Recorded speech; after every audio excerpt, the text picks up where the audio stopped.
Now, we start off with the International Monetary Fund. IMF is set to kick off its mission to Kenya this week with a request additional financing ahead of the maturity of the 298 billion shillings Eurobond topping the agenda. Kenya has so far topped $2.1 billion or just about 314 billion shillings from the ongoing program, with a fund which was extended by 10 months to April 2025.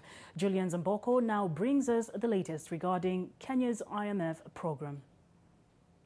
The International Monetary Fund is in town this week, and topping the agenda is Kenya's request for additional financing to support in the settlement of the almost 300 billion shillings Eurobond maturing in June 2024.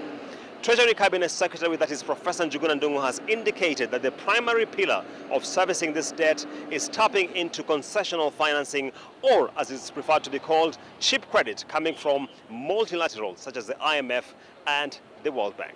Our strategy is simple. What we're trying to do is to align resources from multilateral development banks, as IMF and the World Bank, the bilaterals like friendly countries which we've been working with, like Japan and others. On Friday last week, at the tail end of the conversations around the annual meetings in Morocco, Marrakech, the indication that came from the IMF is that the fund stands ready to support Kenya in whichever way possible it will to help address the maturing Eurobond. For countries that continue to implement policies as envisaged, that are moving policies in the right direction, we do what we can to provide them with the financing they need.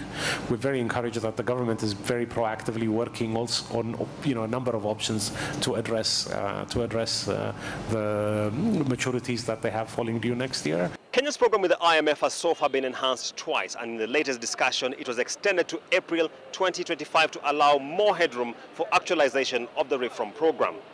Julian Zamboko, NTV.